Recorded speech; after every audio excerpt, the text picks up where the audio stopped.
What's up? My name is Ken Dumbo, the MC with the sauce. Don't forget to subscribe to J. Cool. Literally, I think I'm 4 minutes late or something. I don't know. We've really used up the live feature on Facebook. Guys, I need to be in my car and out of here in the next 10 minutes. I need to be on the road in 10 minutes. So what I need you to tell me very quickly is that I am loud and clear. You can get every word, every syllable. Just say it in the comments right there. It's a beautiful Wednesday evening. I know I've already come to you live earlier today. I did it, and I was very proud that I did. Hey, Mwenga. I keep wanting to say Mwenga. Hey, Mwenga. It's okay, Mwewa. Thank you so much. Thank you, Ishmael. I shan't keep you long. Under 11 minutes. Got a couple of things I just want to share with you. Of course, for those of you that may catch this live later on, you can just rewind it and watch it. And I'm always grateful that you take the time out of your very busy schedule to spend a few moments with me here on SML TV. Loud and clear, somebody says. Thank you. All right, let's get into it. First of all, I want to mention, before I get into my little 9-minute dissertation, I saw, with a very heavy heart, I saw GBM sitting in front of the former First Lady by Esther Lungu, and they seemed to be having a discussion, and then all of a sudden, GBM broke out in sorrow and he began to wail. Naturally, and that's normal because, you know, GBM had a very close relationship with the late former and sixth President Lungu, so it's very understandable that GBM lost his composure in that moment, especially sitting in front of Esther Lungu. That was a very emotional moment, and I think that every single person watching that knows exactly what that means. We've all been there. We've all been there in a moment of grief where we lose our composure, we think we're composed, and then all of a sudden it just all goes pear-shaped. So I wish GBM healing and emotional closure. And this is the reason, guys, body viewing and burial is such a huge part of the process of healing. It's not just closure for the family, it's closure for the nation. Why do you think that is? Why do you think it's closure for the nation? Because he served as president. He presided over the affairs of this nation for 7 years. And as such, we owe him the dignity of being laid to rest in his land of jurisdiction of service. I keep saying it, and I'll never stop saying it until we lay him to rest. Once we lay him to rest here in the homeland, in Zambia, healing begins, closure begins. You know, if you've ever lost a loved one, and I know that you have, you know that burial is a part of the healing process. It's very painful. No words can describe the pain of losing someone that you love. No words can describe the horror, the emotional anguish and torment that you experience when a loved one passes. But there is a brighter day. As painful and as crazy as that sounds, there's a brighter day. The darkest hour is just before the dawn. The reason that is because we have laid our loved ones to rest, and we have committed them. And in that we find solace, healing. Okay. Now, the trouble is, of course, some of you have politicized it. Some of you have brought it down to the base minimum of criticism. No, why do they want to see the body? HH wants to. He doesn't want to see the body. What he wants to see is this process run its course. What he wants to see is protocol followed. What he wants to see is the burial of a former head of state with all the honors and all the bells and whistles. Only simpletons will convince you that HH wants to lock himself in a room, open the casket, and perform some type of ritual. You have got to be sick out of your mind to think that. And this is the reason this nation is full of superstitious people. Zambians are superstitious. Why? Because you allow these chaps who advertise themselves as witch doctors. They're the ones that tell you this sort of nonsense. They tell you go and rape and sleep and have carnal knowledge of your daughter if you want riches. Go to the graveyard and dig up an old aunt that is still holding a grudge against you so that she can release you from your curse. You follow this nonsense because you believe that. And the same people that believe that nonsense are the same people that are spinning this lie. Why do they want to see the body? Anybody that dies has to be identified, has to be verified, especially a former head of state. That one is a given. Whether you like it or not, that process has to run its course. All right. So I was just thumbing through my newsfeed and I came across Mwewa Mpundu's page. Mwewa is one of the most unprepared politicians I've ever seen in my life. First of all, a few minutes ago, he posted on his page, he used an AI image. Now, there's nothing wrong with using AI if you're using AI to emphasize a point. But if you're using AI to deceive your audience, that's wrong.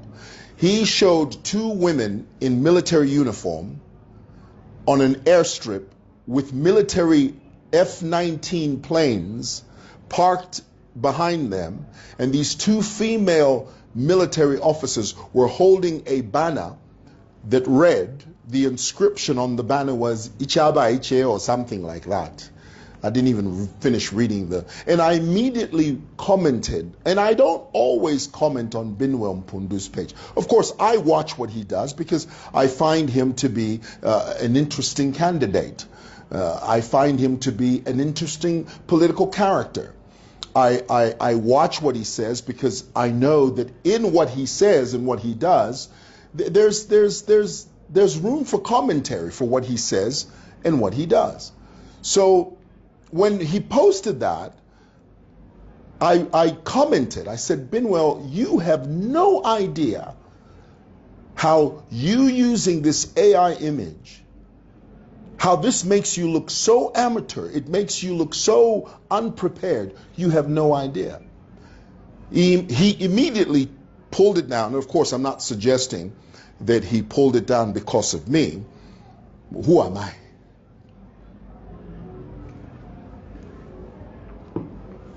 I'm just Mwewa, a social media commentator. But I was pleased to see that he pulled it down because one of the things I said on the comment, and again, I'm not saying that he took it down because of me. Mwewa doesn't listen to me.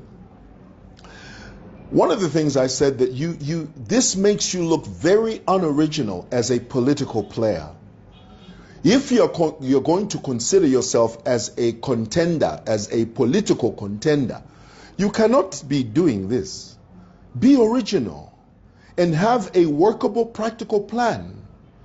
As things stand now, Mwewa Mpundu has no plan to be president in 2026. The only thing he has is utterances. That's all he has. Utterances, mantras. Works, faith, without works is dead. The Word of God says that. I mean, don't get mad at me. The Bible says that. Faith without works is dead. You have to be practical. You have to be real. You have to be in a space where you are doing things, saying things because you know they are attainable. You are able to grasp them. But if they are pies in the sky, if they're unicorns in the puff, then you're not doing yourself any favors. Okay, you are in a pipe dream. That is a pipe dream. You're building castles in the sky. Be real, be practical. Do you know why in America, I've given you this example before, 2 minutes and I'm done. In America has more than 300 million people that live in that country. But do you know why every election cycle you only hear about 5 or 6, maybe 10 candidates that are jostling to be elected leaders of two major political parties, the Democrats and the Republicans. Why do you think that is? The reason that is, and of course America is more than 400 years mature in terms of democracy, but one of the reasons that is to get rid of the riffraff. When you've got a country that has got multiplicity of multitudinous, tens of hundreds of thousands of presidential hopefuls and candidates, you're playing around. You're rearranging the chairs on the Titanic. It doesn't matter where you put them. That ship, SHIP, is still going to sink. You've got the likes of former Copperbelt minister in the PF, Mwewa. He's just started a new political party called the APP. How unoriginal. Advocates for people's prosperity. Bamusenge. Lelo baimatiyo, me, I'm going to start a political party so that I can wrestle power from the UPND in 2026. You're not being practical. Join a winning team. Align yourself strategically. Prepare yourself. Don't be taken by flights of fancy. If you do, you'll be overtaken by events. That is the truth.